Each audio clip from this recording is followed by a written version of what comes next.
সুপ্রিয় দর্শক সবাইকে অনেক অনেক শুভেচ্ছা ভালোবাসা এবং আমন্ত্রণ জানাই আপনাদের প্রতিদিনের প্রিয় আয়োজন নেক্সাস লেডিস ক্লাব দেখার জন্য। আয়োজনের পুরো সময় জুড়ে আপনাদের সাথে থাকছি আমি সুবর্ণা নাওয়াদি। আর আশা করছি প্রতিদিনের মতো আপনারাও আমাদের সাথে থাকবেন পুরো সময় জুড়ে, জুমে যুক্ত হবে। দেখুন টেলিভিশন স্ক্রিনে আমাদের জুম আইডি এবং পাসওয়ার্ড দেওয়া আছে। আর যথারীতি আজও আমরা তিনজন অতিথিকে পেয়েছি আমাদের সম্মানিত আজকের অতিথি হিসেবে স্টুডিওতে তিনজন বন্ধু। হ্যাঁ, এবং আমাদের সাথে আমরা পেয়ে গেছি সাজিয়া আফরোজ, ডেপুটি ম্যানেজিং ডিরেক্টর, রোজা। অনেক অনেক অনেক শুভেচ্ছা। Thank you.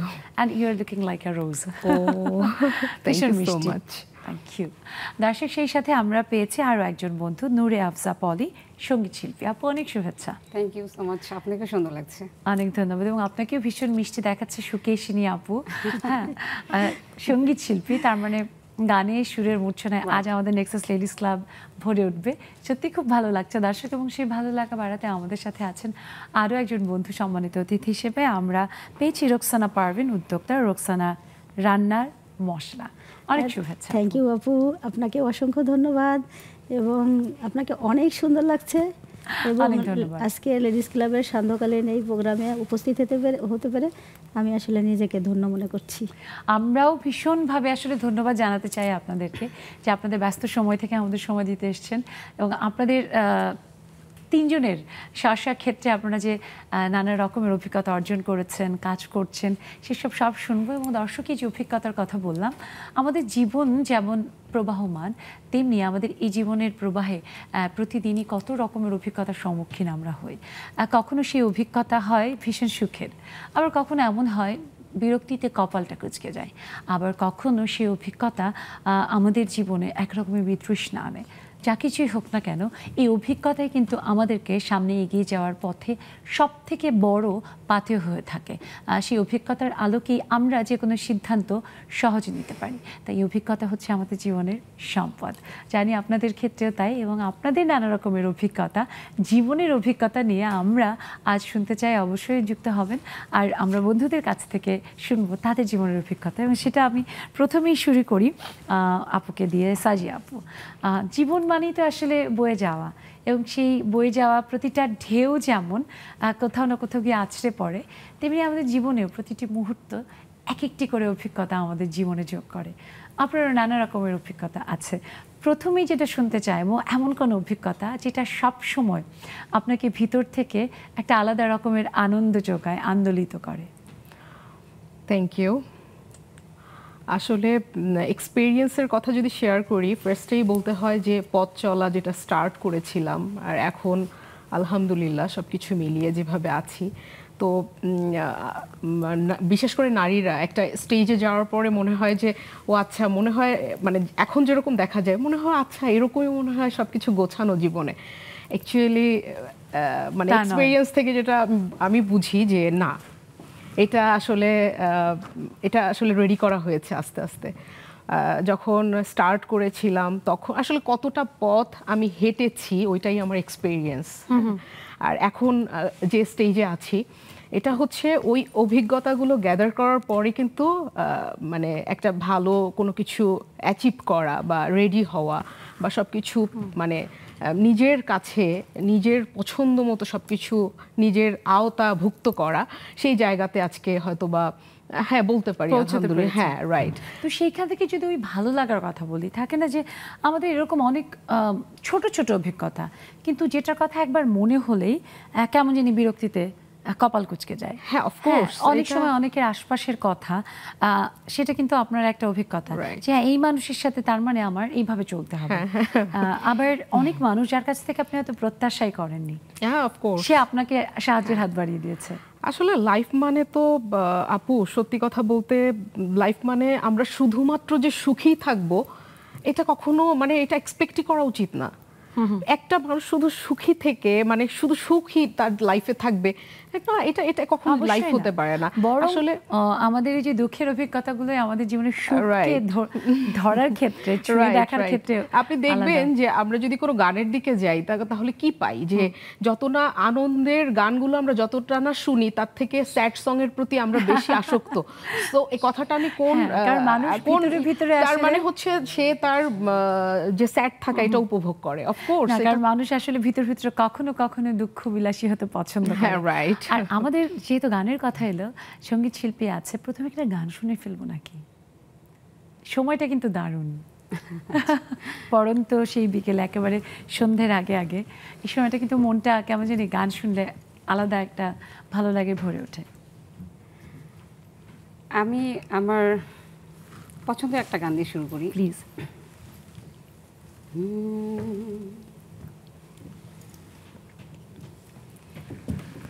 যদি দেখার ইচ্ছে হয় তোমার নিঠুর মনে লয়,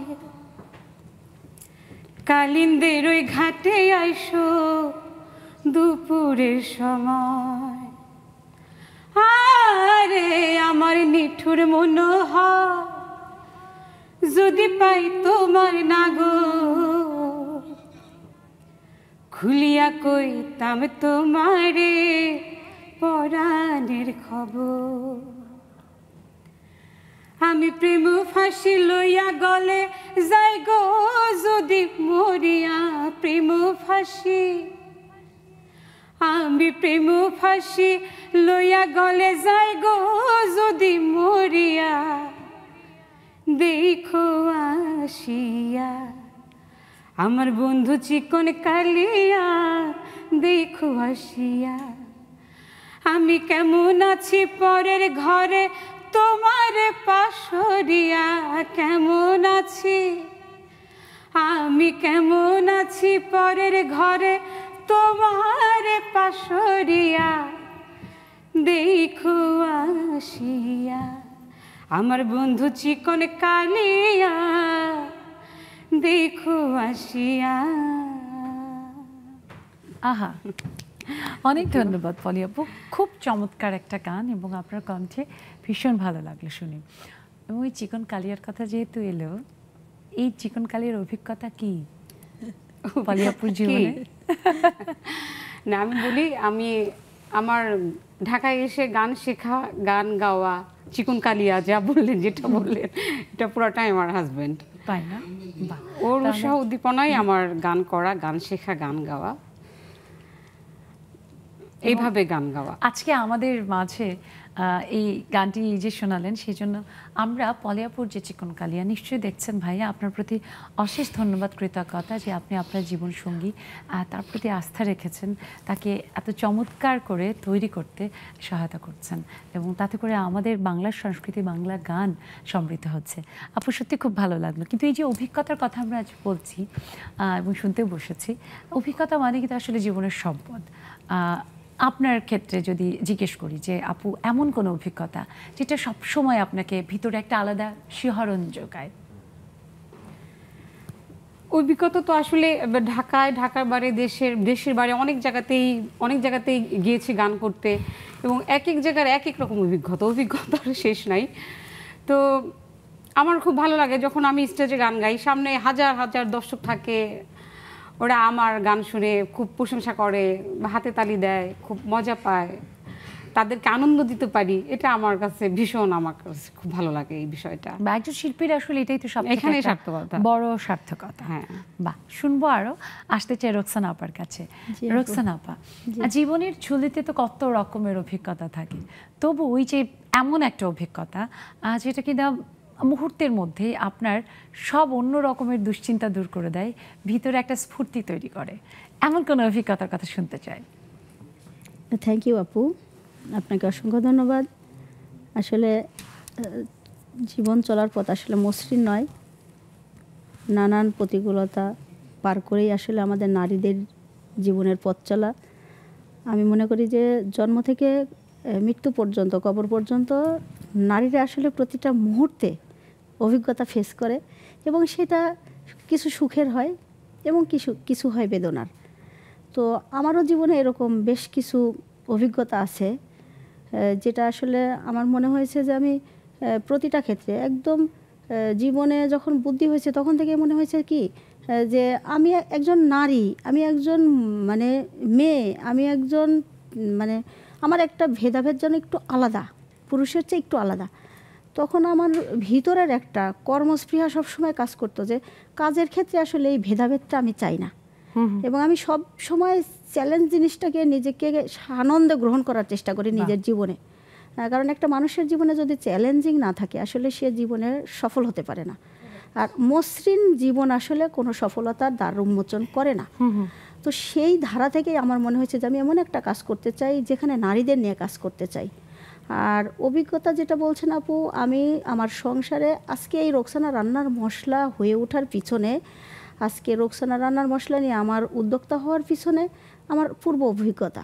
কারণ আমি যেভাবে আমার সন্তান এবং আমার পরিবার আত্মীয় স্বজনকে আমি এই মশলাগুলো হচ্ছে প্রসেসিং করে স্বাস্থ্যসম্মত উপায়ে আমি হচ্ছে পরিবারকে হচ্ছে সকল সদস্যর মধ্যে আমি এটা খাওয়াই, আমার মনে হচ্ছে সেই জায়গা থেকে কিছু মানুষের জন্য অন্তত পক্ষে আমি এই কাজটা ভালোভাবে করতে চাই। মশলা তো আসলে আমাদের বিশেষ করে আমাদের এশিয়ানদের খুবই পছন্দের একটা জায়গায় আছে, এবং সেই মশলার তো নানা রকমের গুণাগুণ রয়েছে।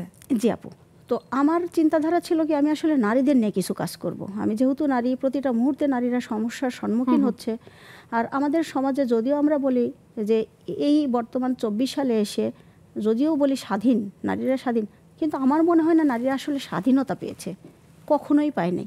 প্রতিটা মুহূর্তে এইটা কিন্তু আবার স্ট্যাটিস্টিক্স যদি বলি তাহলে, কিংবা আমাদের নেক্সাস লেডিস ক্লাবে আমাদের যে 38,000-এরও বেশি নারীর এই পরিবার, এবং এরকম আরও অসংখ্য ক্লাব আছে, নারীদের সংগঠন আছে, যেখানে কিন্তু আমরা প্রতিনিয়তই বাঙালি নারীদের এগিয়ে যাওয়া। এবং আপনি যদি খেয়াল করেন আমাদের যে প্রতি মানে বছর বিভিন্ন কম্পিটিটিভ পরীক্ষাগুলো, এসএসসি, এইচএসসি, সেখানে অর্ধেকেরও বেশি মেয়েরা খুব ভালো ফলাফল করছে, এবং বিভিন্ন কম্পিটিটিভ পরীক্ষায় প্রথম, দ্বিতীয়, তৃতীয় কিংবা আরও ভালো রেজাল্টের যেই নাম্বারসগুলো সেগুলো মেয়েরাই কিন্তু অর্জন করছে।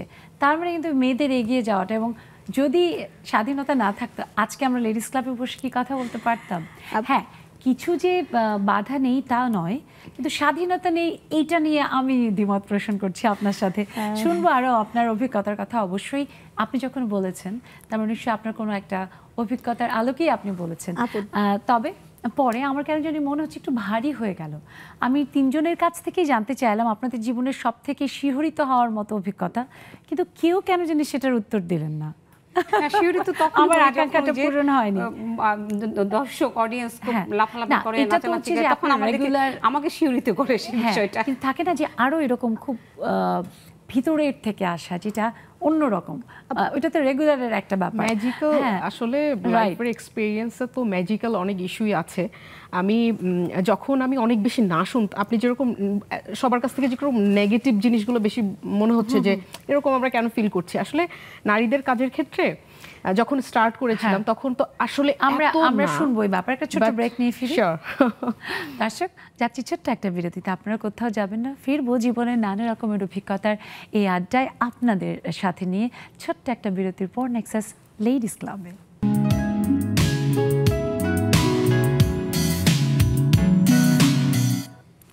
দর্শক, ফিরে এলাম বিরতির পর। সবাইকে আরও একবার শুভেচ্ছা, আমন্ত্রণ নেক্সাস লেডিস ক্লাবে। নেক্সাস লেডিস ক্লাব মানেই বন্ধুদের আড্ডা, এবং সেখানে জীবনের নানা রকমের বিষয় বা জীবন ঘনিষ্ঠ বিষয় নিয়ে আলাপ করা। আচ্ছা, তাই হচ্ছে, এবং তা কিন্তু খুব ইন্টারেস্টিং। তা হলো জীবনের নানা অভিজ্ঞতা। আমাদের প্রতিদিনে তো এই 24 ঘন্টার সময়ের মধ্যে কত রকমের অভিজ্ঞতা হয়। একই কাজ প্রতিদিন সকালবেলা উঠে হয়তো একটু ফ্রেশ হওয়া, মুখ হাত ধুয়ে কাজে যেতে হলে সেটার জন্য প্রস্তুতি হওয়া, দেখবেন তবু ওর মধ্যে কিন্তু প্রতিদিন একরকম করলেও কিছু না কিছু পার্থক্য হয়, এবং সেখান থেকে কিন্তু আমরা অনেক কিছু শিখি যে না, আরও 10 মিনিট আগে উঠতে হবে, কিংবা আরও একটু গুছিয়ে কাজটা করতে পারলে তবে দিনটা আরও সুন্দরভাবে শুরু করা যাবে। সো এই যে নানা রকমের অভিজ্ঞতা আপনাদের সব শুনবো, অবশ্যই যুক্ত হবেন। দেখুন টেলিভিশন স্ক্রিনে আমাদের জুম আইডি এবং পাসওয়ার্ড দেওয়া আছে, দেরি না করে চলে আসুন।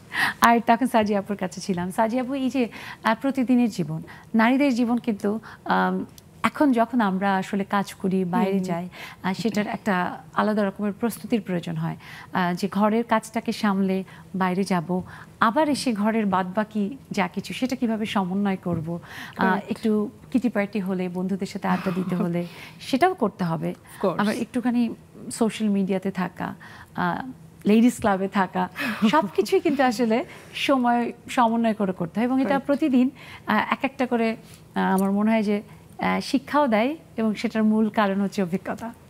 সো একটু শুনি যে আপনার প্রতিদিনের জীবন আপনাকে কি শেখায়? এভরিডে তো ওয়ার্ক লাইফ, জাস্ট কাজের উপর থেকেই। আর যেটা আপনি বললেন যে সব কিছুই একসাথে চলা, সেটার ভিতর ফার্স্টে তো অবশ্যই বলবো যে মাল্টিটাস্ক নিয়ে এভরিডে মর্নিংয়ে ওঠা এবং সব কিছু একসাথেই চালানো, এটা তো লাইফে আছেই। আর যদি এখন যেহেতু সব কিছু সোশ্যাল মিডিয়াতেই সব কিছু বেশি, আমাদের বিজনেস বলেন বা যা কিছুই হোক, আমরা খুব অ্যাক্টিভ থাকি, যে কোনো ওয়ার্ক শেয়ার করা সব কিছু, তো এটাও তো অবশ্যই আমাদের জীবনের সাথে একদম ওতপ্রোতভাবে মিশে আছে। আর এভরিডে ওয়ার্কের জায়গা যদি বলি, লাইক হ্যাঁ, আসলে লাইফ ইজ বিউটিফুল। আমি যদি প্রথমেই যদি একটা সেন্টেন্সেই যদি কমপ্লিট করতে চাই, তো অবশ্যই বলবো লাইফ ইজ বিউটিফুল। এটাকে উপভোগ করা উচিত, এভরিডে মনে করা উচিত যে আজকের দিনটাই আমার জন্য স্পেশাল, আমি আজকেই আমার মতো করে বেস্ট ওয়েতে আমি তো এভাবেই আমার লাইফ আসলে এখন যেটা করি। বিশেষ করে একটা সময় যখন লেখাপড়া করতাম তখন শুধু ভাবতাম ও কখন আমার এটা কমপ্লিট হবে, কখন কমপ্লিট হবে। যখন একটা কাজ ধরলাম তখন মনে করি ও মাই গুডনেস, এটা কবে কমপ্লিট হবে। এভাবেই কিন্তু যখন এখন নিজে কোনো কিছু কমপ্লিট করছি তখন আবার মনে হয় যে কখন কমপ্লিট হবে। কমপ্লিট হয়ে যাওয়ার পর এখন মনে হয় যে ওয়াও, তার মানে যেটাই আমি করব ইনশাআল্লাহ, এটা যদি আমার নিয়তটা থাকে দেন আমি এটা অবশ্যই অ্যাচিভ করে ফেলতে পারবো। সো এখন যেরকম আর একটা ব্যাপার আছে না, যে লাইফে আপনি যখন কোনো কিছু করা শুরু করেন, করতে করতে একটা স্টেজে যখন সবকিছু হয়, তখন কিন্তু বোঝা যায় যে আচ্ছা একদিনেই সবকিছু আসলে অ্যাচিভ করা পসিবল না। এটা একটা লং জার্নি থাকবে, সেখান থেকেই পসিবল। বাট অবশ্যই একটু একটু ওই দিকেও একটু মনোযোগী হতে হবে, যে জিনিসটা আমার হয়তো বা 10 বছরে করার কথা আমরা ভাবি, ওইটা আসলে সম্ভব যে খুব আর্লিও করা পসিবল, যদি আমরা ওই পরিমাণ এফোর্ট দিয়ে থাকি, এটা তো অবশ্যই সম্ভব। বা সাজিয়াপুর কাছে শুনে খুব ভালো লাগছে এই যে আসলে জীবনের প্রতিদিন থেকে আমরা যখন শিখি এবং শিক্ষা নিয়ে সামনে এগিয়ে যাই। এবং একটা কথা বলা হয়, কোনো একজন মনীষীর কথা আমার এই মুহূর্তে ঠিক মনে পড়ছে না, বাণী আর কি, এটা যে এক পাথরে দ্বিতীয়বার আঘাত খাওয়া বা হোঁচট খাওয়া, এটা রীতিমতো, এই অভিজ্ঞতা রীতিমতো লজ্জাজনক। তো এই যে কেন বলছে যে তার মানে একই ঘটনা যদি সেটা খারাপ হয় সেটা যেন পুনরাবৃত্তি না হয়, কিন্তু আনন্দের ক্ষেত্রে কিন্তু উল্টো, যে লাইফ ইজ বিউটিফুল, সেই বিউটিফুল লাইফে যতটা সম্ভব প্রতিদিন আনন্দে বাঁচতে হবে, যা কিছু ভালো সেটাকে বরণ করতে হবে। সেই জায়গায় পলি আপু একজন সিঙ্গার, আপনার আনন্দের উৎসই তো আপনার গান, তাই না? সো সেটা আপনি আসলে প্রতিদিন কিভাবে পুনরুজ্জীবিত হন আপনি? আমার কাছে প্রতিদিনই ঈদের দিন মনে হয়। বাহ, প্রতিদিনই ঘুম থেকে উঠে রেগুলার কাজকাম করি, ছেলেকে নিয়ে স্কুলে যেতে হয়, বাসায় রান্না বান্না, ঘর সংসারের কাজ, তারপরে আমি একটা সময় রাখি, তারপর নামাজ আছে এর মধ্যে, নামাজ কালাম আছে, যেহেতু আমরা মুসলমান। তারপরে আমি সন্ধ্যার সময় একটা সময় রাখি আমার ভালো লাগার সময়, সেটা হচ্ছে আমি নয়তো প্রোগ্রামে যাব আর নয়তো আমি ঘরে বসে গান প্র্যাকটিস করবো, রেওয়াজ করবো। এটা আমার খুবই ভালো লাগার একটা জায়গা, ভালোবাসার একটা জায়গা। তো এইভাবেই যাচ্ছে প্রতিদিন। হ্যাঁ, প্রতিদিন। আর সবসময় টার্গেট থাকে সামনে কিভাবে ভালো কিছু করা যায়। বাহ, এবং এই যে ভালো কিছুর কথা বলছেন, সন্তানকে নিয়ে স্বপ্ন দেখা, সেটাও কিন্তু একটা স্বপ্ন, মানে একটা মায়ের অভিজ্ঞতা, যে হ্যাঁ এইভাবে ভেবেছিলাম, আমার সন্তান এইভাবে একটু একটু করে এগোচ্ছে। সে অভিজ্ঞতার কথা একটু শুনি, যে যখন জানলেন আপনি মা হবেন এবং তারপরে সেই দিনটি এলো যখন প্রথম মানে আপনি শব্দটি, আওয়াজটি পেলেন আপনার সন্তানের, সেই অনুভূতির কথা। এই অনুভূতির কথা তো মানে মুখ দিয়ে বলে বোঝানো যাবে না, এটা কোনো ভাষা নাই যে কি বলবো, কিভাবে বললে ঠিক হবে। প্রথম যখন মা হব সেটা এক ধরনের অভিজ্ঞতা। যখন শুনলাম আমি আল্লাহর কাছে আমি চাইছিলাম আল্লাহ পাক যেন আমার একটা ছেলে দেয়। তো কিভাবে একদম মানে মানে আল্লাহ আমার একটা মনের আশা আর কোনো আশা করুক আর না করুক, কিন্তু এই একটা মনের আশা আল্লাহ পাক আমাকে ফোন করছে যে আমি আল্লাহর কাছে যাচ্ছি, আল্লাহ তুমি একটা একটা ছেলে দিও। আল্লাহ আমাকে আমার ডাকটা সঙ্গে সঙ্গে আল্লাহ কবুল করছে, আল্লাহ আমাকে ছেলে সন্তান দিয়েছে। এবং যখন আমি শুনলাম যে হ্যাঁ আমি আমার গর্বের ছেলে, সেটা যে কত আনন্দের ছিল ওটা বলে বোঝানো যাবে। আমি কেঁদে দিছিলাম শুনে। বাহ, শুনে ভালো লাগছে। আচ্ছা, সেই ভালো লাগায় আরেকটা মাত্রা যোগ হোক, গান হোক আমার। আমি আমার আরেকটি পছন্দের গান করি শাহ আব্দুল করিমের। আমি আগে বলিনি, এটা তো বলা হয়নি, আমি মূলত ফোক গানের শিল্পী। আমার বেসিকটা হচ্ছে ফোক, এমনিতে সব ধরনের গান করা হয়, তবে স্টেজে উঠলে কেন জানি দর্শকরা আমার কাছ থেকে শুধু ফোক গান শুনতে চায়। আপনার কণ্ঠের মধ্যে একটা আলাদা পাওয়ার আছে, যেটা অনেক ক্ষেত্রে লোকসঙ্গীতের ক্ষেত্রে ভালো লাগে। তবে আমি সব ধরনের গান শুনতে এবং গাইতে পছন্দ করি। আচ্ছা, আমি শাহ আব্দুল করিমের একটি গান গাচ্ছি। আমি যারে বাসি ভালো, ওই আমার কাজলের চেয়েও কালো, হয় না যে তার তুলনা। এত যে নিঠুর বন্ধু জানা ছিল না গো, এত যে নিঠুর বন্ধু জানা ছিল না। আমি যার বাসি ভালো, কাজলের চেয়েও কালো, হয় না যে তার তুলনা। এত যে নিঠুর বন্ধু জানা ছিল না গো, এত যে নিঠুর বন্ধু জানা ছিল না। চুলে কালো, আখি কালো, কাজল কালো বারো, কাজলের চেয়ে কালো কি বলতে কে কেউ পারো। চুলে কালো, আখি কালো, কাজল কালো বারো, কাজলের চেয়ে কালো কি বলতে কে কেউ পারো। আমি যারে বাসি ভালো, কাজলের চেয়েও কালো, হয় না যে তার তুলনা। এত যে নিঠুর বন্ধু জানা ছিল না গো, এত যে নিঠুর বন্ধু জানা ছিল না। দিল না দিল না, নীল মনে দিল না, এত যে নিঠুর বন্ধু জানা ছিল না গো, এত যে নিঠুর বন্ধু জানা ছিল না। বাহ, চমৎকার। খুব শাহ আব্দুল করিমের গান তো আসলে অসাধারণ। তিনি আমাদের যত মরমী সাধক আছে তাদের মধ্যে কিন্তু একজন, এবং ওনার গানের সুরগুলো কেমন যেন একেবারে বলে না, অন্তর ভেদ করে ভিতরে প্রবেশ করে, তাই হয় একেবারে। আসলে ফোক গান তো মাটির গান, শেকড়ের গান, একদম আত্মার গান। এটা একদম কেন জানি আত্মার সাথে মিশে যায় এবং একদম আমাদের বাংলার সুর, সেটা মানে প্রতি সব ধরনের প্রতি অঞ্চলের, আমাদের এই ছোট্ট একটা দেশ, কিন্তু অঞ্চল ভেদে কিন্তু আমাদের গান, গায়ক এবং সুর আলাদা আলাদা, কিন্তু প্রতিটি ভীষণ সুন্দর। এবং যদি শাহ আব্দুল করিমের গানগুলো বলি, ওনার গানগুলো অসাধারণ, আসলে বলার অপেক্ষা রাখে না। আপনার কণ্ঠে কিন্তু খুব ভালো লাগছে, ভক্ত হয়ে যাচ্ছি। আপা, রুকসানা আপা, এই যে অভিজ্ঞতার কথা বলছি, আজকের অভিজ্ঞতা তো দারুণ। আপনার পাশে বসে থাকা আপনার আজকের সম্মানিত অতিথি বন্ধু, গান শুনে নিশ্চয়ই ভালো লাগছে। আমি মনোমুগ্ধ হয়ে শুনছিলাম এবং মনে হচ্ছিল যে আপুর কণ্ঠে কণ্ঠ মিলিয়ে, যদিও আমার কণ্ঠ খুব বেশি ভালো না, তথাপিও মনে হচ্ছিল কণ্ঠে কণ্ঠ মিলিয়ে আমিও আপুর সঙ্গে দুচরণ গেয়ে ফেলি। কিন্তু তাহলে হতেই পারে না, নিজেকে একটু দমিয়ে রাখলাম, কারণ আপুরটাই যেন আমাকে অন্য রকম ভাবে অন্তরের মধ্যে একটা দোলা দিচ্ছিল। তার মানে এই অভিজ্ঞতা আপনার জীবনের স্মৃতিতে থাকবে, আপনার মাঝে মধ্যে মনে হবে, আর তখন এরকম করে চোখ বন্ধ করে ভাববেন যে আহা, লেডিস ক্লাব। লেডিস ক্লাব আসলেই তাই আপু। সেই যে লেডিস ক্লাবে এসছেন আপনি, আমরা জানি যে অনেক বন্ধুদের জন্যই লেডিস ক্লাবে আসাটা একটা দারুণ একটা অভিজ্ঞতা, তাদের ভালো লাগার একটা ব্যাপার হয়ে যায়। আচ্ছা, আপনার জন্য আসলে কেমন লাগছে আজকে লেডিস ক্লাবে এসে? আমার জন্য আসলে অনুভূতিটা ব্যাখ্যা করা সত্যিই কঠিন, কারণ হচ্ছে যে আজকে লেডিস ক্লাবে আমি উপস্থিত হতে পারবো এবং আপনাদের সঙ্গে লেডিস ক্লাবের আজকের এই সান্ধ্যকালীন প্রোগ্রামে আমি দুটো কথা বলতে পারছি, এটা আসলে অন্যরকম একটা অনুভূতি। আমার কি পরিমাণে ভালো লাগছে, আমি কিন্তু সুদূর পাবনা থেকে এসেছি আপু, সুদূর পাবনা থেকে, এবং আমাকে অনেকটা প্রতিবন্ধকতা পার দিয়েই আসলে এখানে আসতে হয়েছে। এটার জন্য আমরা আরো একবার কৃতজ্ঞতা জানাই রোকসানা আপা আপনার প্রতি, এবং আপনার ভালোবাসা আমাকে সত্যি মুগ্ধ করলো। আমি শুধু নিজের ভিতর এইটা নিজেকে বোঝাচ্ছিলাম যে যত প্রতিকূলতা আসুক না কেন, আজকে লেডিস ক্লাবে 5টার মধ্যে আমি উপস্থিত হবই, সেটা যে কোনো পরিস্থিতিতেই হোক।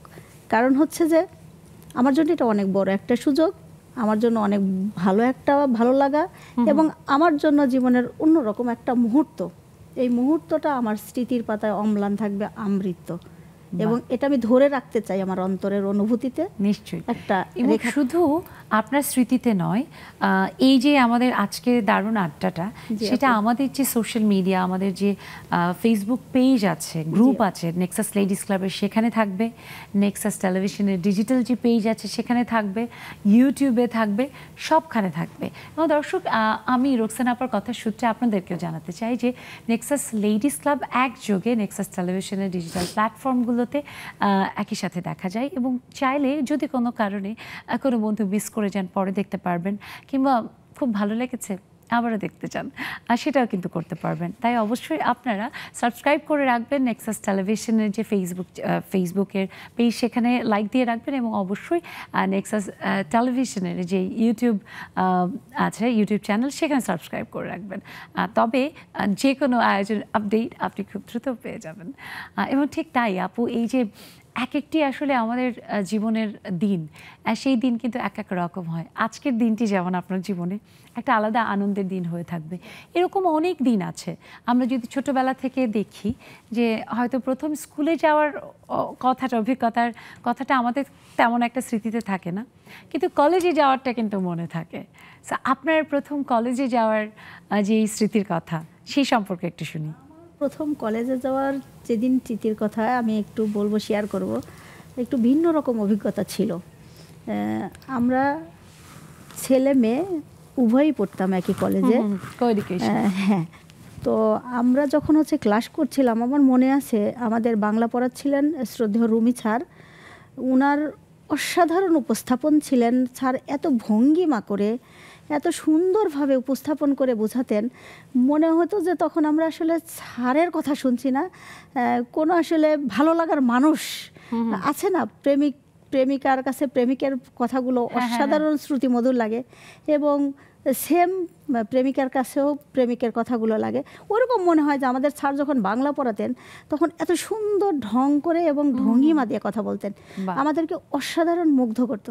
তো তার মাঝ থেকে স্যারের ওই কথাগুলো যখন হচ্ছে আমরা ছেলে মেয়ে উভয় শুনছিলাম, পাশ থেকে একটা ছেলে খুব বাজে করে টোন করছিলেন। মানে টোনটা এরকম ছিল যে সে পারে তো পাশের ওই মেয়েটাকে তখনই প্রপোজ করে ফেলে। ছাড়ের এই ঢঙ্গিমার কথাটাতে মানে সাহিত্যের কোনটা নিয়ে পড়াচ্ছেন ওইটা আমি এখন ভুলে গেছি সম্ভবত। সেটা অনেক, ওটা 1994 সালের কথা আর কি, অনেক বছর আগের কথা। তো যা হোক, তখন আমরা থেকে বের হয়েছি, ছাড়ের ক্লাসটা করে বের হয়েছি। বের হওয়ার পরে আমার বান্ধবীটা আমার সাথেই ছিলেন, পাশে ওই ছেলেটা টোন করছে, আমার ওপেন ফিল্ডে এসে ওকে একটা প্রপোজ করে একটা টোন করে ফেলছে। আমি আর কোনো কিছু ভাবি নাই আপু, আমি সোজা আমার পায়ের স্যান্ডেলটা খুলছি, খুলে ওর সেটাকে কোনো খারাপ শব্দ ব্যবহার করে, খারাপ শব্দ ছিল আর কি। তখন আমি আর কোনো কিছু না ভেবে আমার পায়ের জুতাটা খুলছি, খুলেই ওরে বলছি, আর একটা যদি উল্টাপাল্টা ভাষা ইউজ করো তুমি কিন্তু জুতার বাড়ি ঠিক খাবা, পরবর্তীতে কি হবে আমি কিন্তু জানি না। তো ওই ছেলেটা যখন রাস্তায় যেখানে যেভাবে আমাকে দেখা হইতো, ও সাধারণত সাইকেল নিয়ে যাতায়াত করতো, তখন হুন্ডার প্রচলন খুবই কম ছিল এবং ঘরে ঘরে আসলে ওইভাবে হুন্ডা মানুষ কেনার সামর্থ্যও ছিল না। ও আমাকে দেখা মাত্র মানে কত স্পিডে আসলে সাইকেলটা চালানো যায়, এবং যেখানে দেখা হইতো। তো এখন আমার সঙ্গে ওনার যদি দেখা হয়, আমার এলাকার, এবং আমাকে অসম্ভব রকম সম্মান করে, যেটা আমার আসলে অন্যরকম অভিজ্ঞতা। কলেজ লাইফের প্রথম দিনেই আমার এটা ছিল অন্যরকম একটা অভিজ্ঞতা। আমি কিন্তু আপনাকে একটা স্যালুট দিলাম, কারণ এই যে আপনি যে ইফটিজিং এর কথা বললেন, এটার কারণে প্রতি বছর আমাদের দেশ সহ আমাদের পার্শ্ববর্তী দেশে অসংখ্য এরকম কিশোরী মেয়ে স্কুল কলেজ এমনকি ইউনিভার্সিটি গোয়িং মেয়েদের পড়া বন্ধ হয়ে যায়, অনেকে আত্মহত্যা করে। জি। এবং এই ধরনের কথা, প্রেম ভালোবাসা সেটা কিন্তু খুবই চিরন্তন, ভালো লাগতেই পারে, সেটা নিয়ে সে তার ভালোবাসার কথাও প্রকাশ করতেই পারে, কিন্তু জি সেটার আপু। ধরন ধরনটা। এবং আপনি যে বললেন টোন করলো, তার মানে নিশ্চয়ই কোনো একটা ব্যাড Bad tone ওয়ার্ড ছিল। সে ব্যবহার করেছে, জি। যেটা অনুচিত একেবারে। এবং এইটার কারণে, এটাকে সামাল দিতে না পারার কারণে অনেক মেয়েরাই কিন্তু ঝরে যায়। এই ধরনের দেখা যাচ্ছে যে দুর্ঘটনা ঘটায়, বা তার হয়তো পড়ালেখাটাই বন্ধ হয়ে যায়। অনেক জি। সময় বাবা মা শুনে বুঝে না, মেয়েরই দোষ দেয় যে না তোমারই নিশ্চয়ই আচরণে কোনো সমস্যা আছে, জি আপু। যেটা কখনোই কাম্য না। আপনি যে সাহস করে তাকে একটা উচিত শিক্ষা দিয়েছেন এবং সে অভিজ্ঞতাটার আলোকে পরবর্তীতে আর খারাপ কিছু করেনি, আমার নজরে এটাই সব পড়েনি। থেকে বড় জি ব্যাপার, আপু। এটা অনেক বড় ব্যাপার।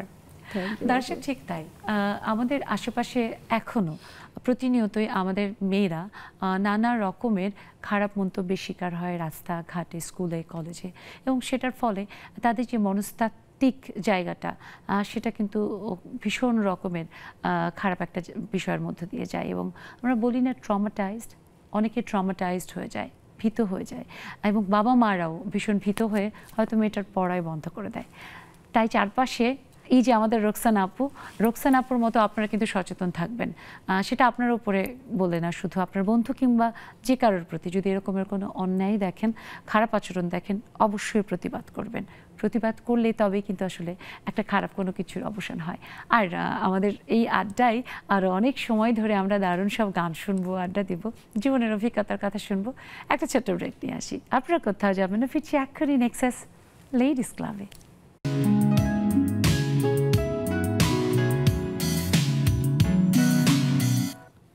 দর্শক, ফিরে এলাম বিরতির পর। সবাইকে আরও একবার শুভেচ্ছা, আমন্ত্রণ নেক্সাস লেডিস ক্লাবে। জীবনের নানা অভিজ্ঞতা নিয়ে আজ আমরা বন্ধুদের কাছ থেকে শুনবো বলে বসেছি। আমাদের বন্ধুরা এর মধ্যে তাদের জীবনের অভিজ্ঞতার কথা শুনছি, আর আপনারাও নিশ্চয়ই শেয়ার করতে চান, আপনারও খুব ইচ্ছে করছে যে হ্যাঁ আপনার খুব আনন্দের অভিজ্ঞতা কিংবা কোনো একটা বিরক্তির অভিজ্ঞতা, অথবা এরকম কোনো একটা কিছু যা চলার পথে আপনাকে ভীষণভাবে শিখিয়েছে, যেটা শুনে আমরাও সাবধান হতে পারবো কিংবা কোনো একটা বিষয় সম্পর্কে শিখতে পারবো। অবশ্যই সেই অভিজ্ঞতা শেয়ার করতে আমাদের সাথে যুক্ত হবেন। দেখুন টেলিভিশন স্ক্রিনে আমাদের জুম আইডি এবং পাসওয়ার্ড দেওয়া আছে। আর আমি যখন বলছি তখন কোনা দিয়ে দেখতে পাচ্ছি আমাদের বন্ধুরা এক এক করে সব যুক্ত হচ্ছে। এরই মধ্যে আজকে দেখতে পাচ্ছি শারমিন সুলতানা রুমানা আপু যুক্ত হয়েছেন, তারপরে সিদ্দিকা ফেরদৌস তরু আপু যুক্ত হয়েছেন সুদূর গাইবান্ধা থেকে, আমাদের নার্গিস আপু যুক্ত হয়েছেন, মারিয়াম বেগম আপু যুক্ত হয়েছেন। আপু ক্যামেরাটা কেন অফ করে রেখেছো গো? অন করো, অন করো। এবং হাসিনা আপু যুক্ত হচ্ছে, হাসিনা আপু সহ সবাইকে অনেক শুভেচ্ছা।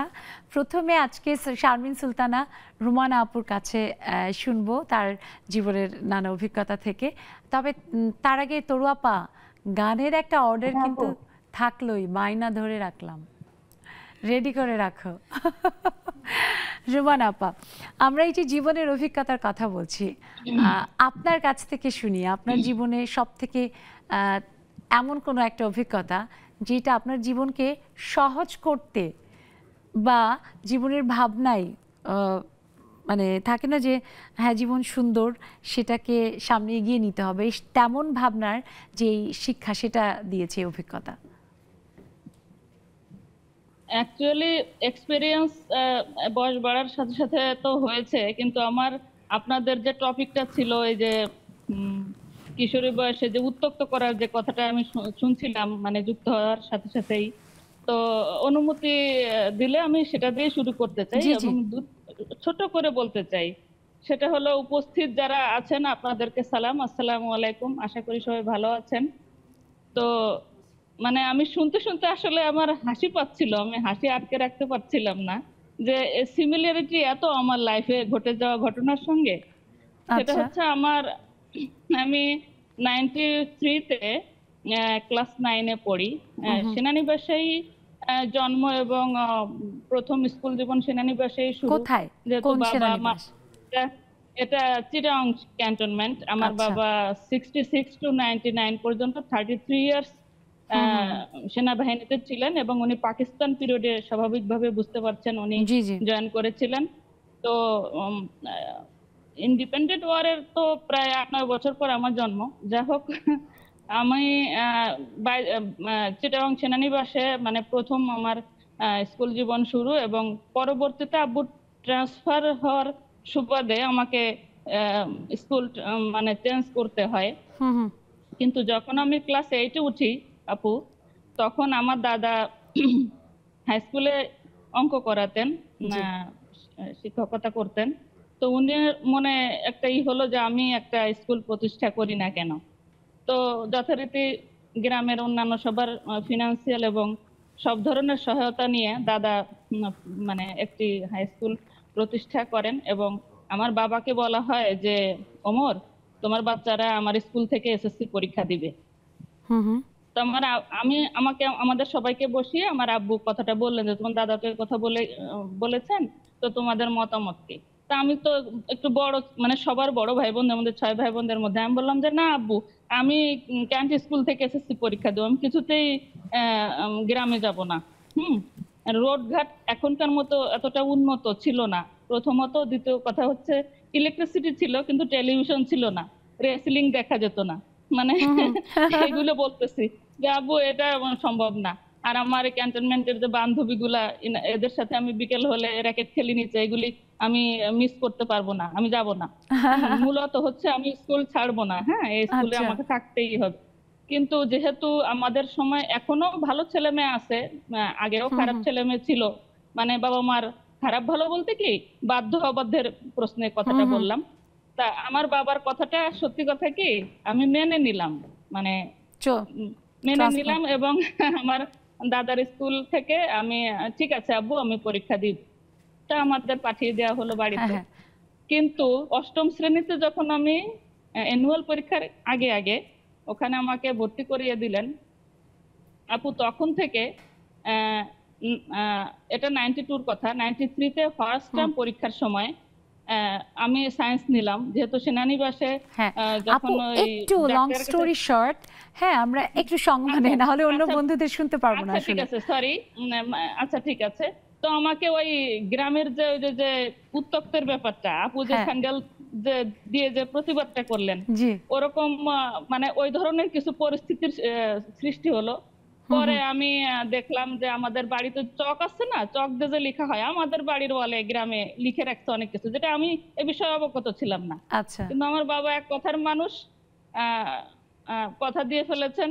আমার শ্বশুর বাড়ির তরফ থেকে যারা মানে প্রস্তাব নিয়ে এসেছিল, কথা দিয়ে ফেলাতে এই ঘটনাকে কেন্দ্র করে আব্বু আমাকে দুষছেন যে সবার বাড়িতে তো এরকম লেখে না, এটা আসলে আমাদের বাড়ির এটা রোমানা আপু, এইটা কেন জানি, যে কোনো ঘটনা একটা যখন ঘটে, ইফটিজিং এর বলুন কিংবা কোনো কারণে ভালো লাগা, এই বিষয়গুলো যদি আসে প্রথমে মেয়ের উপরেই আসে, যে মেয়েরই দোষ। এটা আমাদের একটা বোধহয় কেন জানি একটা মানে সামাজিক কাঠামোর মধ্যেই এটা চলে এসছে। তো সেই জায়গা থেকে ভালো লাগলো আপনার সম্পর্কে আজকে বোধহয় আমি আজকে আপনাকে প্রথম পেয়েছি। আপনি কি আজকে প্রথম যুক্ত হয়েছেন বোধহয়? না, দ্বিতীয় দিন। পরবর্তীতে আমাকে কিন্তু সেখানে বিয়ে দিয়ে দেওয়া হয়, এবং অনেক ইরেগুলার হয়ে স্ট্রাগল করে আমি কিন্তু এসএসসিতে ফার্স্ট ডিভিশন পাই। আর শ্বশুর বাড়ি থেকে আমাকে কলেজে পারাকটা দেওয়া হয় নাই। সেজন্য আমি বলতেছি যে অনেক সিদ্ধান্ত নেয়, 10-টা সুইসাইড করে, এই সমস্ত পরিস্থিতিতে বিয়ে করব না অথবা পড়তে দেওয়া হলো না। কিন্তু আল্লাহর রহমতে আলহামদুলিল্লাহ 46 রানিং নাও আমার এজ, আলহামদুলিল্লাহ ওই ধরনের সিদ্ধান্ত না নিয়ে আমি কিভাবে ওভারকাম করতে পারি। এটাই আসলে আপু বলতে হয় যে জীবন ভীষণ সুন্দর, এবং জীবনের এরকমের এক একটা অভিজ্ঞতা থেকে যদি আমরা ভিতরে আসলে মোটিভেট হই, সাহসটা ধরি এবং চেষ্টা করি আমরা ভালো কিছু করতে পারি। তরু আপা তো যারা শিক্ষক তাদের কিন্তু অনেক অভিজ্ঞতা, তারা প্রতিনিয়তই ছেলে মেয়েদের দেখে নতুন নতুন অনেক কিছু, একই বিষয় ভাবনাটা আরেক রকমের। সো তরু আপার তো এমনি নিজের জীবনের অভিজ্ঞতা আছে, এই ব্যাপারেও কিন্তু মানুষের ভাবনার জায়গা, প্রজন্মের ভাবনার জায়গাটা দেখার অভিজ্ঞতা কিন্তু তরু আপার অনেক, তাই না তরু আপা? সো সেই অভিজ্ঞতা থেকে একটু শুনি যে এই যে প্রজন্ম থেকে প্রজন্ম পরিবর্তন তাদের ভাবনার জায়গায়, এইটা আসলে আপনাকে কতখানি শেখায়, কতখানি ভিতরের যে উপলব্ধি সেখানে পরিবর্তন আনতে পারে? আপু আসলে আপু সবাইকে শুভেচ্ছা। আসলে আপু অভিজ্ঞতাটা আসলে যত দিন যায় তত কিন্তু অভিজ্ঞতা সকলে বাড়ে এবং চেঞ্জ আসে। আপু আমার যে অভিজ্ঞতাটা আমার যে বয়সে ছিল, এখন শুধু এখন বাচ্চাদের কিন্তু সেই ধরনের না, অনেক চেঞ্জ এসেছে। আমি একটা কথা বলি আপু, আমি যখন ইন্টারমিডিয়েট ভর্তি হই তখন আমার দুটো সাবজেক্ট খুব ফেভারিট ছিল। না, একটা সাবজেক্ট ফেভারিট আর একটা কঠিন ছিল, ইকোনমিক্স আর বাংলা। তখন যখন আমাদের বাংলা টিচার বিলাসী পড়াতো আপু, আমি তখন আমার চিন্তা ভাবনা সব সেখানে চলে যেত। একটা ছিল ইকোনমিক্স, আর ইকোনমিক্স আমাদের পড়াতো মির্জা আলমগীর স্যার, আপনারা সবাই জানেন বিএনপি মহাসচিবনী আমাদের। আমরা এত কঠিন সাবজেক্ট, সেটা কিন্তু আমরা তার যে পড়ার স্টাইল, সেই স্টাইলে আমরা কিন্তু মুগ্ধ হয়ে যেতাম। আর এখনকার বাচ্চারা তারা কিন্তু ওরকম ধরনের অভিজ্ঞতাগুলো ধরে রাখে না। ইনভলভমেন্টটা কম, তাই না তরু আপা? হ্যাঁ ওদের হ্যাঁ ঠিকই বলছো, এখন কম আপাই। একদম। তরু আপা, গান কিন্তু শুনবো, একটা ছোট ব্রেকের যেহেতু সময় হয়ে যাচ্ছে, গান রেডি করেন, গান শুনবো। তবে তার আগে আমি নার্গিস আপুর কাছে একটা কোনো আনন্দের অভিজ্ঞতা শুনে যাব, যে এমন কোনো একটা আনন্দের অভিজ্ঞতা যেটা সবসময় এই যে নার্গিস আপুর হাসিটা সেটাকে আরো বাড়িয়ে দেয়। নার্গিস আপা, আনমিউট করতে হবে, সময় কম, ব্রেকের সময় হয়ে গেছে। আসলে অভিজ্ঞতা তো অভিজ্ঞতার ঝুলি অনেক হয়ে গেছে, কারণ এত বছর বয়স হয়েছে, কম চাকরি তো দিন না। তো প্রত্যেক অভিজ্ঞতাটা আসতেছে, সেই অভিজ্ঞতাটা ওভারকাম করতেছে, ভালো লাগতেছে, সবসময় নতুন একটা এক্সপিরিয়েন্স। হ্যাঁ, আগে টিচার ছিলাম, এখন টিচার নাই, কিন্তু তারপরেও যখন স্টুডেন্টরা বাসায় আসে আমার, বা কাউরের কাছে একটু হেল্প করতে পারি, আমি ম্যারেজ মিডিয়াতেও আছি, ওইখানেও যখন কাজ করতেছি, ওখানেও নতুন নতুন অভিজ্ঞতা আমার হচ্ছে, সবকিছু খুব ভালো লাগে, খারাপ লাগে। নার্গিস আপা, আমি এই বিষয়ে আরেকদিন শুনবো আপনার কাছে, আমার খুব মজা লাগলো। আপনি ওই যে বললেন না যে ম্যারেজ মিডিয়াতে কাজ করছেন, কেউ তো নিশ্চয়ই আপনাকে অর্ডার দেয়, পারলে যে মেয়েটা এরকম হবে বা ছেলেটা এরকম হবে, তাই না? এটা খুব মজার অভিজ্ঞতা, নিশ্চয়ই আপনার শুনবো। হ্যাঁ, তবে আপনি একটা কথা বললেন না যে আগে টিচার ছিলাম এখন টিচার না, এটা একদম ভুল কথা। Once a teacher is always a teacher. এবং আপনি যখন থাকবেন না পৃথিবীতে একটা সময় প্রকৃতির নিয়ম অনুযায়ী, তখনও আপনি যার একদিনও আপনি ক্লাস নিয়েছেন তার টিচার থাকবেন। সো আপনি শিক্ষক, আপনার প্রতি সালাম। শিক্ষকরা সবসময় সম্মানিত এবং অনেক ভালোবাসা। একটা ছোট্ট ব্রেক থেকে এসে শুনবো বাকি বন্ধুদের কথা। এর মধ্যে দেখতে পাচ্ছি আমাদের সাজিয়া আপু যুক্ত হয়েছে, মিষ্টি হাসির আপু। সাজিয়া আপু, তোমার আজকে তো মিতা আছে স্টুডিওতে, বুঝছো? আমি ব্রেক থেকে এসে তোমাদের আলাপ করিয়ে দিব। দর্শক, যাচ্ছি ছোট্ট একটা বিরতিতে। আর সেই বিরতির অভিজ্ঞতা খুব বেশিক্ষণ আপনাদেরকে দিব না, মানে বিরক্তির হবে না, বিরতিই হবে। ছোট্ট একটা জাস্ট যাবো আর আসবো, আমাদের সাথেই থাকুন নেক্সাস লেডিস ক্লাবে।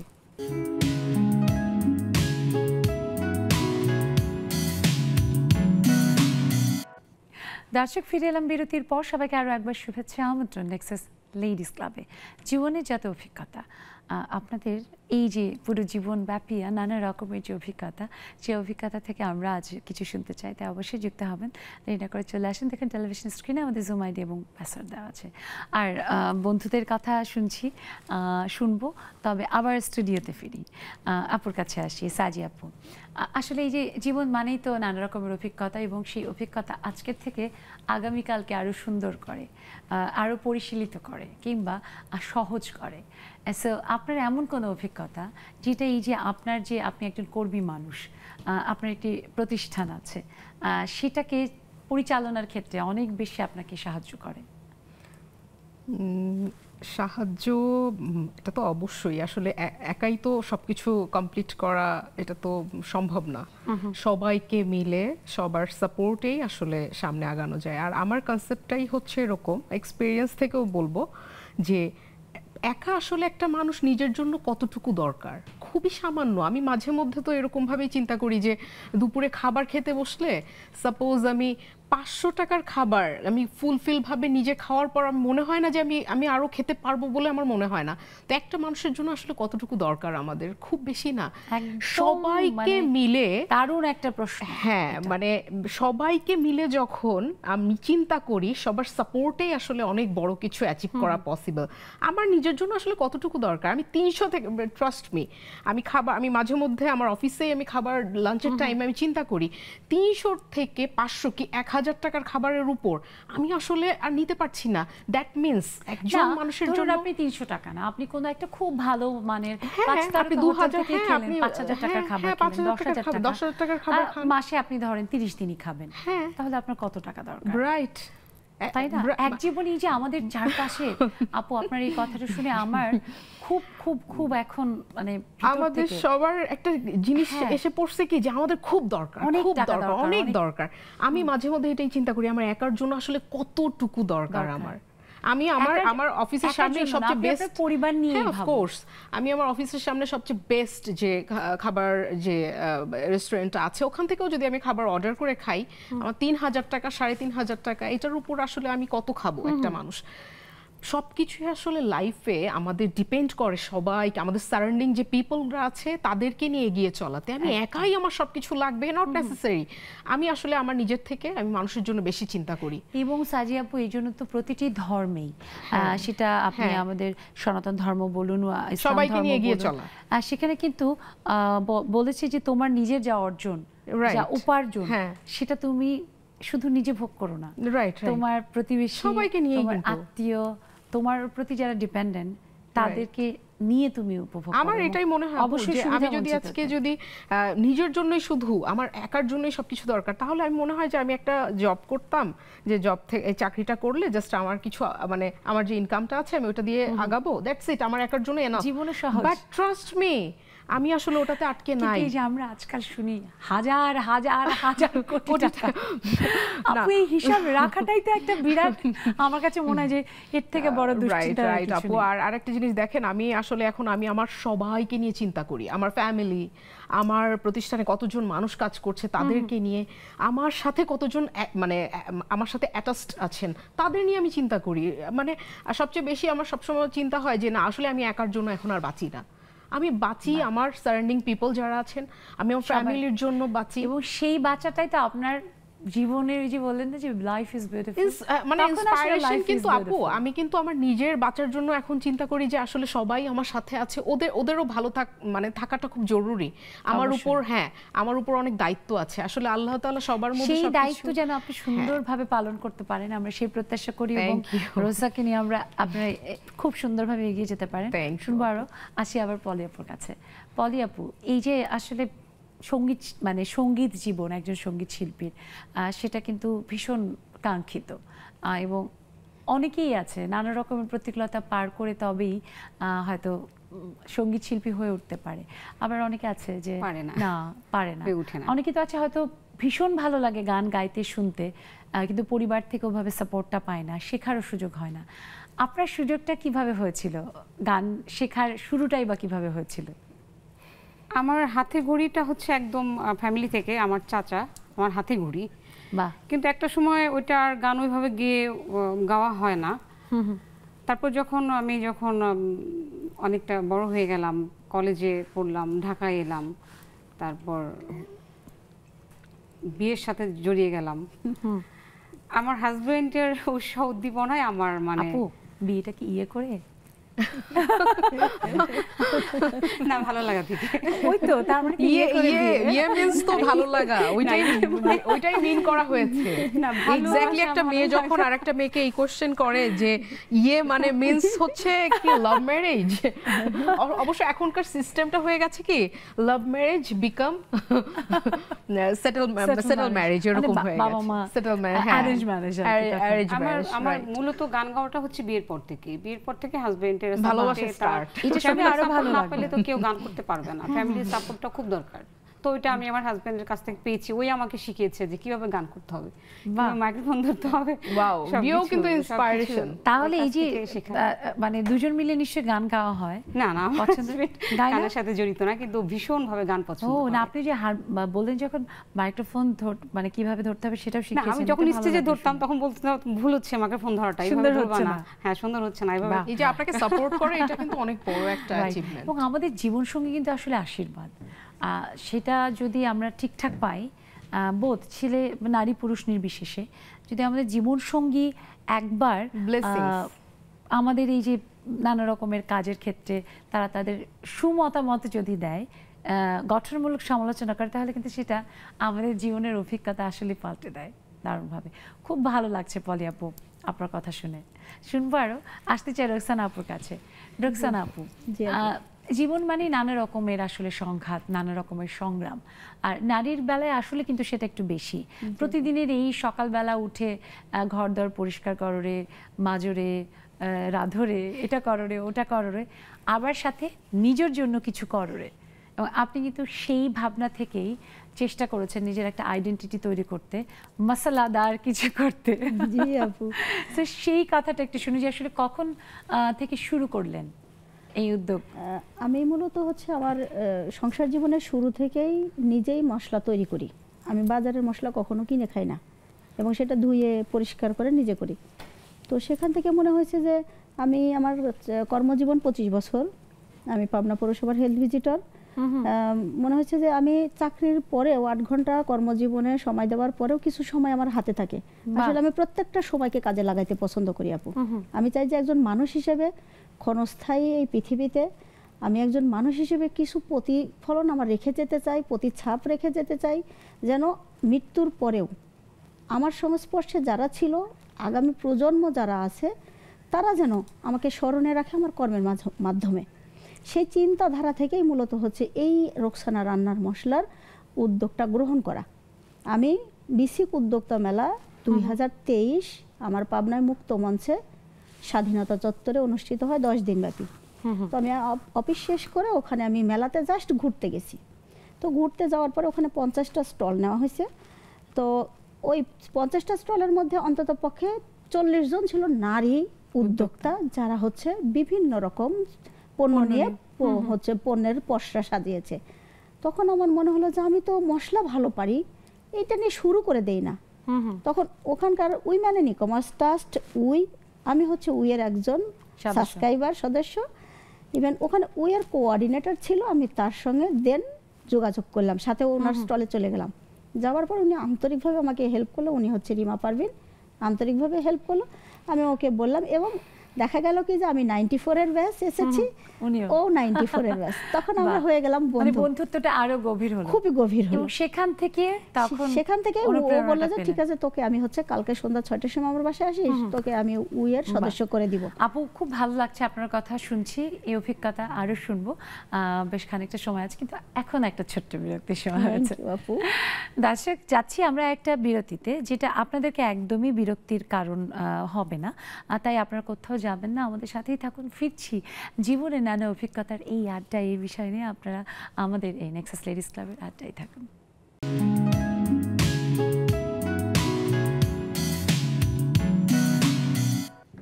দর্শক, আরও একবার সবাইকে শুভেচ্ছা, আমন্ত্রণ নেক্সাস লেডিস ক্লাবে। জীবনের নানা অভিজ্ঞতা, এবং এই অভিজ্ঞতাগুলোই আসলে আমাদের জীবনের সম্পদ। সেটা যেমনই হোক না কেন, অভিজ্ঞতা মানেই হচ্ছে সেটা আমাদেরকে সামনের দিকে এগিয়ে যাওয়ার পথে একটা বড় রকমের শিক্ষা হয়ে কাজ করে। এবং যখন কোনো রকমের কাজ আমরা করতে যাই, দেখবেন যে কিনা ওই কাজটির অভিজ্ঞতা আগে অর্জন করেছে, তাকেই আমরা প্রায়োরিটি দিই। এই অভিজ্ঞতার মূল্য অপরিসীম। তাই অবশ্যই জীবনের এই অভিজ্ঞতাকে কাজে লাগাতে হবে। এমন যেন না হয় যে একবার অভিজ্ঞতা হয়েছে কোনো একটা খুব কোনো কিছুর ব্যাপারে খারাপ, সেটার আবার পুনরাবৃত্তি হোক। আর যদি আনন্দের হয়, তাহলে সেই অভিজ্ঞতা যেন বারবার আপনাদের জীবনে আসে, সেই প্রত্যাশা করছি। আর চাই আপনারা আমাদের সাথে যুক্ত হবেন, আপনাদের ভাবনার কথাগুলো আমাদের সাথে শেয়ার করতে হবে। দেখুন, টেলিভিশন স্ক্রিনে আমাদের জুম আইডি এবং পাসওয়ার্ড দেওয়া আছে। আর আপনারা অনেকেই জানেন, আমাদের দর্শক যারা প্রতিনিয়ত আমাদের সাথে যুক্ত থাকেন, টেলিভিশন টিউন করে আমাদের আয়োজন দেখেন, এবং সেই সাথে নেক্সাস লেডিস ক্লাবের 38,000 যে নারী বন্ধু তারা জানেন যে আমরা চেষ্টা করি আমাদের বন্ধুদের পাঠানো ছোট ছোট ভিডিওগুলো আপনাদেরকে দেখাতে, শেয়ার করতে। আজও দারুণ একটা ভিডিও আছে, চলুন দেখে আসি। কোনো শাহী একটা খাবার হবে না, বোঝা যাচ্ছে। বাদাম ঘি, হ্যাঁ, ওয়াও। সাজিয়া আপু, তোমার কি নিশ্চয়ই মানে নাটস বা ড্রাই ফ্রুটস পছন্দ? এগুলো আমি এভরিডে আমি খাই, ট্রাস্ট পলি আপু? আমি খুবই পছন্দ করি। আর আপু তো মশলা নিয়ে কাজ করে। Wow, I just love sweet, you know. আমার মনে হচ্ছে সামথিং ভেরি ডিলিশিয়াস। আর আমরা যদি বলি যে আমাদের লাচ্ছা সেমাই কিন্তু আমাদের এই উপমহাদেশের খুব জনপ্রিয় একটি খাবার, মিষ্টি। উনি ডিফারেন্ট কিছু একটা করেছেন। Wow, look very nice. আপু রান্না কিন্তু সো ডিলিশিয়াস। রান্নাটা কিন্তু আমি খুব বরাবরই ভালো পারি, কারণ যেহেতু মশলা আমার হাতে, অনেক ভালো রান্না পারি আমি।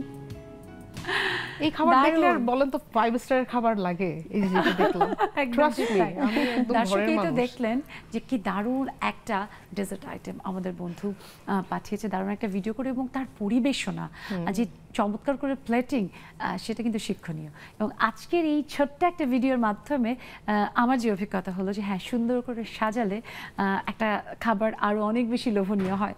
আমাদের তো খুব লোভ হচ্ছে, যদি এখন খাওয়ার সুযোগ নেই, বরং আনন্দ করে বন্ধুদের কথা শোনার সুযোগ আছে, আপনাদের কথা শোনার সুযোগ আছে, তা অবশ্যই যুক্ত হবেন। আর আপনারাও কিন্তু দারুণ সব ভিডিও, সেটা হতে পারে আপনার কোনো একটা দারুণ রান্নার, হতে পারে প্রকৃতির, হতে পারে আপনার কোনো একটা ভালো লাগার কিছু, যেটা নিয়ে আপনি একটা ছোট ভিডিও করে আমাদের পাঠাতে পারেন। আপনার বারান্দার কোনায় যে গাছগুলো আছে, যে সবুজ আছে, দারুণ সব ফুল, লতা পাতা কিংবা পাখি আছে, সেটার ভিডিও করে পাঠাতে পারেন, আমরা অবশ্যই সেটা দেখাবো। অপেক্ষায় রইলাম। আর আমাদের বন্ধুরা অপেক্ষায় আছে। এরই মধ্যে দেখতে পাচ্ছি আমাদের সাথে অনেক দিন পরে নাসিমা আজিম খালামণি যুক্ত হচ্ছেন, ওবায়দা খালামণি যুক্ত হচ্ছেন। আমি শুনবো, তবে তার আগে তরু আপার গান শুনি। তরু আপা, একটা সুন্দর মিষ্টি গান হয়ে যাক। আচ্ছা আপু, সেদিনকে একটা গান গাচ্ছিলাম, হঠাৎ করে বন্ধ হয়ে গেছে, সেটা আমি একটু গাচ্ছি। আপু শোনা যাচ্ছে? আপু শুনতে পাচ্ছি, শুনতে পাচ্ছি তরু আপা। হ্যাঁ।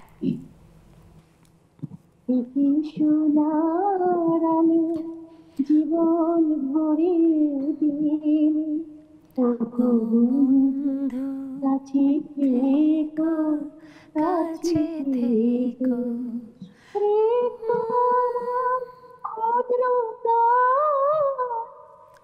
তোমার আখি রেখো, ওগো বন্ধু, কাছে থেকো, কাছে থেকো, যদি শোনার জীবন ভরে দিলে, আমি দিয়েছি আমার হৃদয় লুটিয়ে তোমার প্রেমের জলে, তুমি দুহাত বাড়াই বুকেতে জড়াই করেছ আমার ধন্য, বুকের পাঁজরে তেমনি রূপে দেখো, তেমনি আমার প্রাণের পাগল, সোনার খাজা দিলে তো ওগো বন্ধু, কাছে থেকো,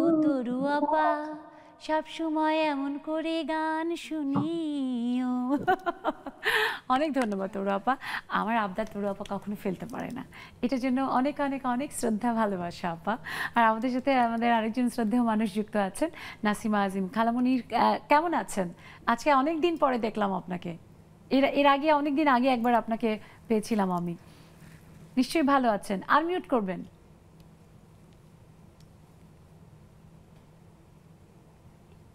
শুনতে পাচ্ছেন? জি, অভিজ্ঞতার কথা বলছি। জি, ভালো আছেন নিশ্চয়ই আপনি?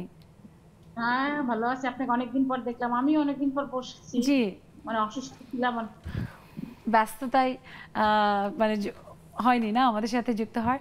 চেষ্টা করবেন, কারণ সেটা আমাদের সবসময় আনন্দ দেয়। আপনাদের দেখলেই মন ভালো হয়ে যায়।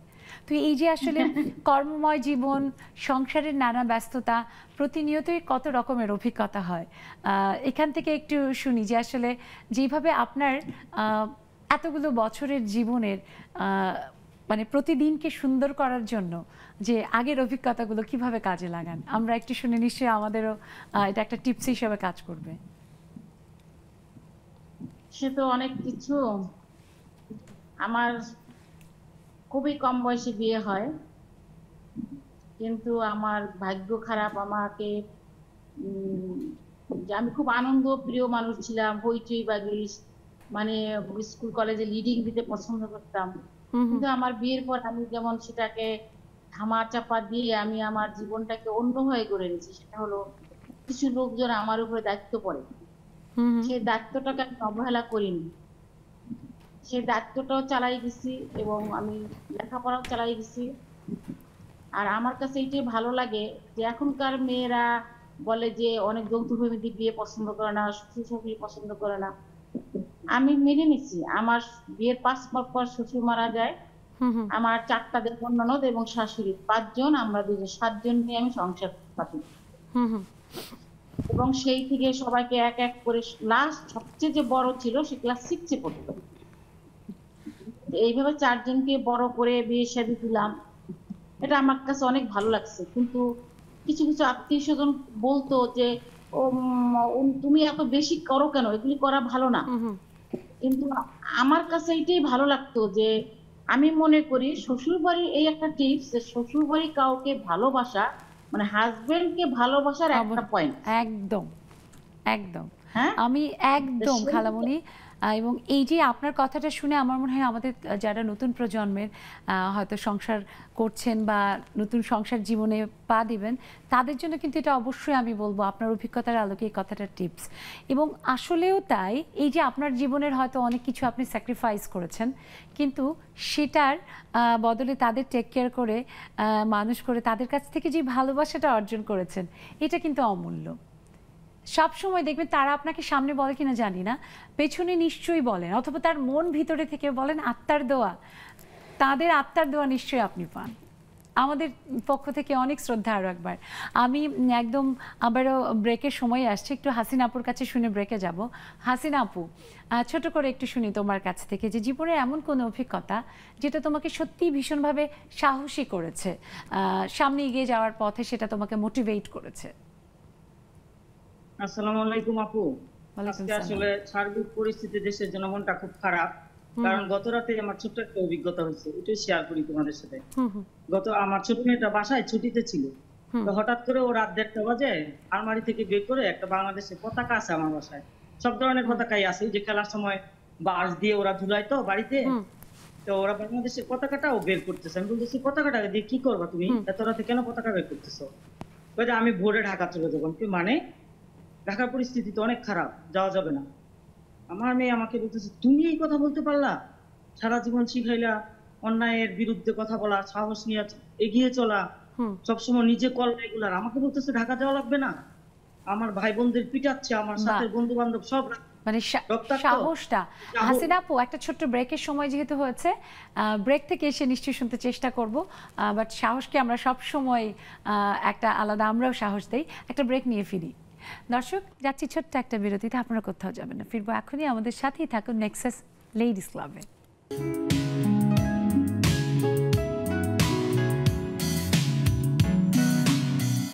দর্শক, ফিরে এলাম বিরতির পর। সবাইকে আরও একবার শুভেচ্ছা, আমন্ত্রণ নেক্সাস লেডিস ক্লাবে। দেখতে দেখতে শেষ বিরতি পার করে এসেছি, নিশ্চয়ই আপনারা আমাদের সাথে আছেন এবং যুক্ত হবেন। দেখুন টেলিভিশন স্ক্রিনে আমাদের জুম আইডি এবং পাসওয়ার্ড দেওয়া আছে। আর একদম শেষে এসে আপুর কাছে জানতে চাই যে আপু অনেকটা পথ হেঁটেছেন, অনেক অর্জন করেছেন, জানি সেগুলো সবই পরিকল্পনা মাফিক এতদূর এসেছেন, এবং নিশ্চয়ই রোসাকে নিয়ে আপনার জীবনের নানা অভিজ্ঞতার আলোকে সামনেও একটা পরিকল্পনা আছে, একটু শুনি। ফিউচার প্ল্যান যদি এখন বলি, আমি রাইট নাও যত মানুষ নিয়ে কাজ করছি, আমার প্ল্যান হচ্ছে এটা বাংলাদেশ মানে ওয়ার্ল্ড ওয়াইড আর কি কাজ করার প্ল্যান। সো বাংলাদেশে যেহেতু এখন কাজ করছি, কয়েকটা দেশ এখনো এক্সপোর্টের ব্যাপারে আমার সাথে অলরেডি ওনারা কানেক্টেড আছেন। ফিউচারে আমার প্ল্যান হচ্ছে আরো ইয়াং এন্টারপ্রেনার,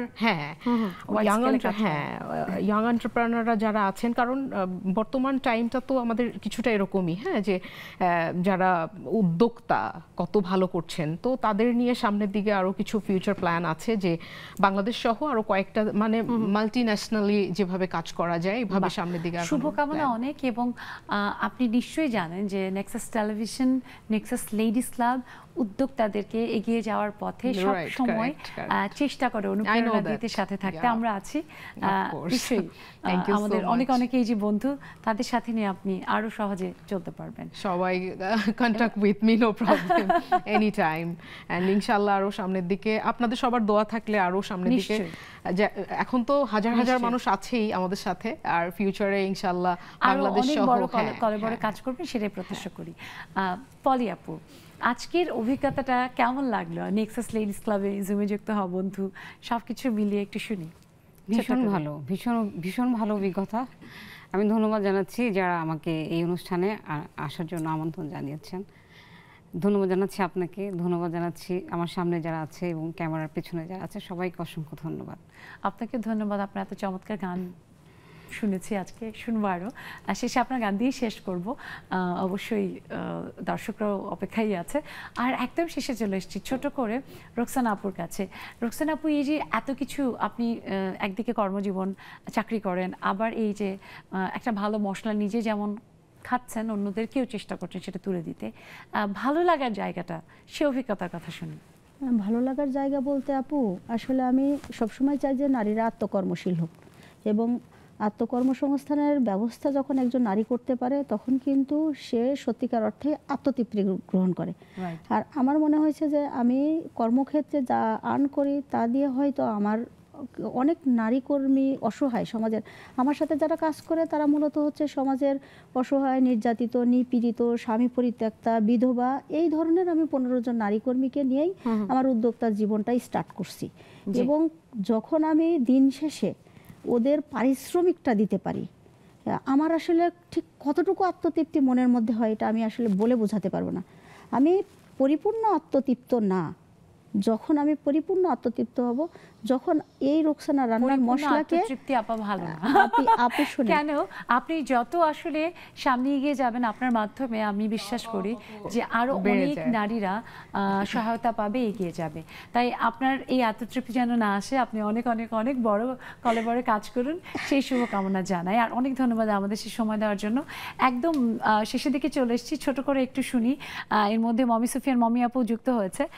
আপা হাত তুলেছে, মারিয়াম আপা, ঠিক আছে, আপার কাছে শুনি। আপা, জীবনের এমন কোন অভিজ্ঞতা যেটা সব সময় আপনাকে এই যে হাসিটা সেটা আরো বাড়িয়ে দেয়, আনন্দ দেয়, এমন একটা অভিজ্ঞতা শেয়ার করুন।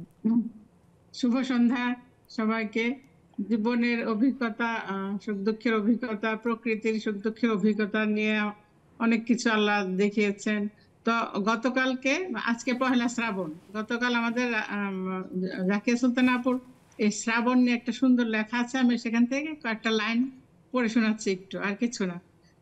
আজ শ্রাবণের বাতাস বুকে, আপা এত সুন্দর একটা লেখনী ছিল, আজকে শ্রাবণের প্রথম দিন, আমার একটু পড়তে ইচ্ছে করলো। প্রকৃতিতে শ্রাবণ মানেই বৃষ্টির নেশা ধরা সকাল, সন্ধ্যা বা রাত। কি যে এক মায়াবী রূপ, যেন নূপুর পায়ে নাচছে ময়ূর। রাতভর বৃষ্টি, ভোরে বৃষ্টি, খানিক বিরতি দিয়ে আবার বৃষ্টি। এমন বৃষ্টি ভেজা সকাল যদি শুরু হয়, প্রিয় মানুষটিকে পাশে নিয়ে আপা আপনাকে থামিয়ে দিচ্ছি, অনেক দারুণ, খুব ভালো লাগলো।